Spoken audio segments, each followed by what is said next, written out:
પાણશેણા ગામ ખાતે સરકારી ઉચ્ચતર માધ્યમિક શાળા આવેલી છે, જેમાં આચાર્યની દબંગગીરી હોય તેવું શાળાના બાળકો તેમજ વાલીઓ કહી રહ્યા છે. શાળાના આચાર્ય ભરતભાઈ સોલંકી બાળકો સાથે દબંગગીરી સાથે બાળકોને માનસિક ત્રાસ આપતા હોવાનું વાલીએ જણાવ્યું હતું. થોડા સમય પહેલા આ આચાર્યની બદલી કરવામાં આવે તે બાબતે વિદ્યાર્થીઓ દ્વારા રેલી પણ યોજી હતી. આ રેલીની આગેવાની લીધેલ વિદ્યાર્થી ધવલભાઈ બળવંતભાઈ મકવાણા જે ધોરણ 12માં ભણે છે, ત્યારે આ બાળકને ધ્યાનમાં રાખીને બાળકને વધુ પડતો ત્રાસ આપવામાં આવતું હોય તેવું બાળક અને વાલીએ જણાવ્યું હતું. બાળક ટેન્શનમાં આવી જતા બાળકે ફિનાઇલ ગટગટાવ્યું હતું. બાળકના માતાને જાણ થતાં 108 દ્વારા તાત્કાલિક લીંબડી સિવિલ હોસ્પિટલે ખસેડાઈ હતી.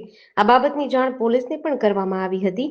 ત્યારે પોલીસને જાણ થતાં પોલીસ પણ હોસ્પિટલે દોડી આવી હતી. હાલ વિદ્યાર્થી બોલવાની હાલતમાં ન હોય ત્યારે વિદ્યાર્થીની માતા દ્વારા સંપૂર્ણ માહિતી જણાવવામાં આવી હતી. આ બાબતની વધુ તપાસ પોલીસ દ્વારા હાથ ધરવામાં આવી છે. ગામ પાણ મારા છોકરાને માનસિક ત્રાસથી આચાર્યના માનસિક ત્રાસથી ફિનાઇલ પી લીધી છે. ટોર્ચર કરતા હતા, માનસિક ત્રાસ, સંડાસ બાથરૂમ ભરાવરાય, પાણી ભરાવરાય અને માનસિક ત્રાસ બીજા ઘણા બધા આપતા હતા બધા છોકરાઓને.